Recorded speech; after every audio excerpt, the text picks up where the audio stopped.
Yo, what's up? The Last of Us Part 2 remastered that just came out, but would you rather play a brand new game from The Last of Us? Maybe a prequel to the events of The Last of Us Part 1? Well, today I'll show you my idea, my own fantasy, we can almost call it, for a prequel for the Last of Us universe, where I will show you my ideas for the location, the levels, the characters, and a whole brand new story we have not seen yet. So let's jump in, let's talk about it, and let's see what you guys think about it. Let's go. Talk about characters. I am thinking to keep the same duo dynamic that every The Last of Us game has had. You know, Ellie and Joel, Abby and Lev. So I want to keep the duo dynamic going and have two main characters within the game. But I wanted brand new story, brand new location, and brand new characters. So all the characters that we will see now, I all pretty much made up from my own imagination. But I think it will be a really cool perspective to play from, have really cool characters to work on and, you know, just play as. And the first one will be play as a doctor. The first main character, I'm imagining him as a doctor. We have seen doctors in the past, you know, Abby's dad was a doctor, but we never played from the perspective of, you know, of an essential worker, of a doctor. What was it like being like someone like that during the outbreak, during the infection? And the first character I thought of that I wanted to create was Dr. Lucas Garcia, our main character, a very well-known doctor within his community, within his location, who, you know, will just be going to work when the infection, when the outbreak will just spread and happen. I created a 3D model of him, thinking of what it would look like. This is the best I could do with the free thing I was using. I was using a free website to create the 3D model. So please. Be nice. I tried really my best trying to create it. I know it looks a bit wonky and a little bit drunk, but it is. I tried my best. And some of his like attributes, I want to say, he would be very good in decision making, but he will not be violent. He will be hesitant when it will come to, you know, whether to attack or non-attack. So he will not be very useful in stressful situations like a zombie apocalypse. Being a surgeon makes him good under pressure, but not to the pressure of a zombie apocalypse.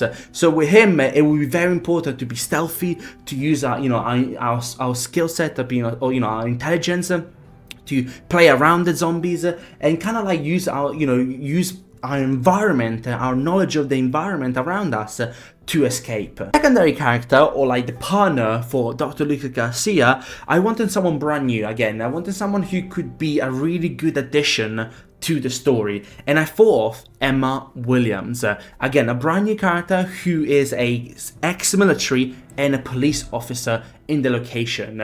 You know, she's went through some pretty traumatic trauma, I don't even know if that's a fucking word, but okay. She went through some pretty deep traumas when she was in deployment. She came back, she got cleared, and now she's a cop within the city, and she's the patient of Dr. Lucas Garcia, and because of some twist of fate, they will be together throughout this outbreak. They'll be trying to stay alive and go to a safe zone together. Emma will be very, you know, very confident, very dominant with the decision making. She will use her training and lethal training to overcome any obstacles that threaten her or Dr. Garcia. But because of her trauma, she will second guess herself sometimes. She will struggle in some very critical moments. But she will be the driving force together with Dr. Lucas Garcia to make sure that they can survive together. If you're thinking about why I chose the specific names or like why I chose specific names, this is basically just I just googled the most popular or the most common names within this location. I'm not going to spoil it yet. I'm going to talk about the location in a second, but I literally just looked up the most popular names, and this is what the mashup were. So there's no reasoning behind the names. So let's jump into the meaty part of the video. So what kind of locations and levels are we thinking about? How can we make this game different? So I'm thinking New York City, the big ass apple, as the location for this game. You know, it's a massive city, very populated, very well known. We've seen the events of The Last of Us through Seattle, through Boston, but we never actually seen what happened to other cities. And I think New York would be the perfect example, the perfect city to play. I'm thinking of roughly 5 levels or 5 areas that would be really cool to play in this game. The first one would be the neighborhood. It would be nice to see what the day-to-day life before the infection. So like kind of like similar to Uncharted 4 when you play as Nathan, you know, at the beginning, you know, kind of like experiencing the normal life. Similar to also, you know, in The Last of Us Part 1 in the series where you watch, you know, Joe and Sarah and Tommy having the day-to-day normal life. It would be nice to see him go to work, you know, interact with the neighborhood, interact with people, maybe hearing on the radio of a potential threat, you know, something unconfirmed, you know, being a doctor, the FDA try to call him, the CDC as well. So like, it would be interesting to see kind of like preparing the disaster coming. Then the second level, or the second location I would love to explore and create and kind of like, you know, kind of play as is the hospital. I am gonna put a bunch of pictures that I think will be nice. You know, for locations I found a really cool hospital that I think will be great for this kind of for this kind of level. And how cool would it be? So you know, you come in. The level I'm thinking is you come in, you do your day to day, you meet with your client or your patient per se, Emma Williams. You talk to her, and all of a sudden, boom, the power goes out. But before that, you start noticing strange things. A lot of people geared up, military and police guarding doors. You see a lot of different airplanes and different communication being turned down. So you start to think something goes wrong. You meet with Emma in her room and you check up with her. She has just a few checkups, you know, after being, you know, because of her of a cop, being a cop and an ex-military, she has to make sure her mental and physical health is up to standard. So she's just doing a checkup with Dr. Lucas Garcia, and all of a sudden, boom, the lights goes off. We don't know what's happening. Everything is being locked down. There's an emergency broadcast saying the hospital is being quarantined. Everyone has to stay in their rooms. You obviously being a doctor, you know, you start looking into it, it's like what's happening. You come out and you start hearing screaming, you start hearing people running towards the hallway, you know, like making clear, and the first infected are shown. The first person is going crazy, you know, you see him like not well, so you try to help him, but then one of the soldiers comes and pushes you away, and boom, the guy attacks the soldier and kills them, and you run away. The thing about the hospital I really would love to see, it would be almost like an Outlast level. Something where you don't have any weapons, you're defenseless, and you have to make your way to weapons. Sort of like Resident Evil 7, where you start off with just yourself, just your skills, and you have to make your way to weapons, and eventually, you know, you'll be able to defend yourself. In this moment, you run back to, you know, to Emma's room, and pretty much you tell her what you saw, and you need to go back to the emergency generator in order to get the electricity back on track. So the hospital level will pretty much be a survival level, very dark, very, you know, full of like different people, whether infected or like people who are scared. And your job, it will be to re-establish the electricity, re-establish communication, and go get access to the emergency weapons in the security area. Once you this will be the first kind of level, the first meaty level. I want something really dark, you know, like I'm gonna show pictures, but something really dark where it's like very light, a little lighter. You have to use you know, things like bottles or bricks to distract the zombies from attacking you. And because obviously, like I said, you're a doctor, you have no combat experience, and you left Emma to protect some of the people because she doesn't know where to go. So it's up to you. You're by yourself. So the second location will be the subway station. So essentially, after you run away from the hospital, you make your way to the subway station, and because of the chaos, you see a massive truck about to swerve into the subway. You run in, you jump in, and the exit gets blocked. As soon as you're into the subway station, you realize it was maybe a mistake, because you see dead people everywhere, you see blood everywhere, so you start to think maybe there's infected within the subway station as well.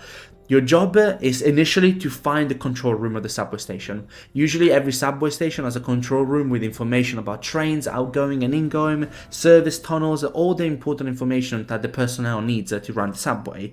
So your job will be to find the control room, access it, and see what intel you can find on whether the subway is operational, whether the trains are operational, and try to escape the area. As you get there, you find the access, and Emma gets a comm from her radio, her cop radio, and it says that a military outpost is forming a few kilometers outside of the area where they're welcoming survivors, personnel, and in order to to create a perimeter, checkpoint perimeter outside the city. So you decide that that's where you want to go. That's how you're gonna get saved, and your job is to figure out how you're gonna get there. By looking at the maps within the control room, it's clear you figure out that there's a bunch of server tunnels that lead to the sewers that will allow you to pretty much avoid all the chaos upstairs and get very close to the checkpoint to then proceed on foot. As you get there, you basically find you're working for yourself through the subway station to get to the access tunnels that get you to the sewers.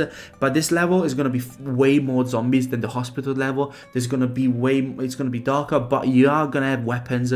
You are going to have Emma on your side, who's going to kind of like support you. She's going to have used her training to do lethal takedowns. It will be very important to play the stealthy because obviously the number of zombies and the lack of ammo that you have. And the lack of experience as well. Once you find the service tunnel and the entrance to the sewers, your roitis is blocked, and the guy who has the key is just been bitten and is being chased by zombies, and he's running away. So your job will be to recuperate the key. As you're doing that, you're moving around the tunnels, you're trying to be very stealthy, and you see the guy who's pretty much almost dead. You grab the key off him and he starts screaming for help. He starts screaming, and all the zombies around you, wait, they're coming to your location, so you need to run. As you run, you're sprinting, you try to, similar to the subway level in The Last of Us Part 2 with Dina, you try to run and you try to, get away from the zombies. You access the sewers and you close it. And as you walk through it, you realize that the zombies are breaking through. There's too many. They're breaking through, so you keep running, and eventually you see the exit. And as you exit, military personnel is there. The U.S. Army is there, so they save you. They check you for bites. They save you. You identify yourself, and you get taken to the military outpost. So once you get to the military outpost, this will be similar to when you play as Abby and you get to the, or you play as Joe in The Last of Us Part 1 and you're part of Fedra. Essentially, you reach the military camp and you're going to talk to the commander, the person in charge of the military outpost of the checkpoint. You're going to tell him everything that you saw, everything that you're a doctor, what you can help, same as Emma. So Emma gets taken to be checked up, like I said, make sure she meets up with all the military personnel and see how she can help. Whereas you get given to go to provide assistance. You look for people, you kind of give them help, any wounds, check for bites, those kind of things. And then once you're done, you get taken from where you are to a briefing where you basically find out information about COVID, I'm thinking of COVID, where you find out information about patient 0, you find out how the virus got in, what is the likely, what are the side effects, how can you identify people who are bitten. So here we will learn some backstory of the virus that we never really got. There's some backstory about the virus from obviously if you look at the files and the documents, but you will get some lore, I want to say, you'll get some extra info around the virus that turns people into these zombies, this fungus. Once you attend the briefing, though, you realize that there's a bunch of people who are like hiding someone. You go to speak to them and it's like, they're crying and you kind of go to them and you're like, what is it going to happen? Are you good? Are you fine? And then you find out that the people that are trying to hide, he was bitten. At this point of the story, people don't know how to check, they don't know it's transmitted through bites, they don't know that much. So, the security is not as tight as it is in The Last of Us Part 1 or 2. So you find that this guy's bitten, and he turns, and he starts biting everyone around him, and eventually, like a bunch of zombies spawn out, there's a bunch of people who've been, the whole base has been overrun, so the soldiers have to step in and try to kill them before it gets too dangerous. But a bunch of zombies that are outside the city, by hearing the gunshot, they start approaching, so you pretty much, the base is getting overrun. Your job is to find Emma and escape. You go about different areas, you look at different, you go through three different locations, camps, kitchens, bathrooms, and to find Emma, and eventually you find her, you save her. You basically have to get out of that area, so you're pretty much going to be a shootout in order to escape. Here we're gonna see Lucas kind of grow into more of a survival role rather than a doctor. He's going to save Emma, he's going to shoot the zombies, and he's going to escape. And as you're escaping, you see the military outpost, the checkpoint, collapse. And as you're leaving, you stop with Emma and you talk to her and it's like whether she's okay, and she starts laughing and you're like, why are you laughing? You know, what is going on? She show you she got bitten in the process. At that point, you don't know what to do. You don't know you don't know what the right thing to do. You don't even know whether she was gonna turn or not. At the moment, this is just rumors where they spread it through bites. And eventually, she said, "Look, we've been through a lot. You know, I've been through a lot. But it's time for me. I don't want to be one of those things." So it's a bit of an emotional moment, and then you decide to kill Emma. It's a last wish, a dying wish. You kill her so she doesn't turn into one of those things. The screen goes to black, and you play as you wake up and you're a Fedra soldier. You know, it's been a couple of years since the infection. You play as a Fedra soldier. Your first job will be to, kill a bunch of zombies outside the perimeter, checking the perimeter, make sure it's safe. So then your next assignment is to go to the gate. As you're checking people who come in and out, there's two people who stand out, who come to you showing you their documents. And guess who they are? It's Joel and Tess. And this brings us up to speed to the Last of Us Part 1. This is when Tess and Joel are at the gate checking documents and the Firefly attack. That's the beginning of The Last of Us Part 1. That's how the game starts. And that's the end of the prequel. The game ends there. And this is The Last of Us Day 1. So I hope you enjoyed. I hope you liked it. Let me know your thoughts and comments. I know this is not as detailed as the first time we did this, with The Last of Us DLC. But because obviously this is something I had to start completely from scratch, new characters, new playthrough, new locations, and also I didn't have a lot of time, sadly, because I'm so busy and I don't know what I'm worse shit at time management. But I hope you guys enjoyed it. Let me know what you guys think about it. The Last of Us Part 2 Remastered is out. We will be streaming it soon. I cannot wait to play the Lost Levels and everything around it. I love this game and I love this franchise, so I really hope, I can't wait for news on The Last of Us Part 3. There's gonna be more videos like this where we will talk about potential new games. Next one will be maybe Uncharted. So yeah, hope you liked it. Subscribe, enjoy, like if you enjoyed this, comment if you have any suggestions. Let me know what you think. Love you all. Stay safe. Bye.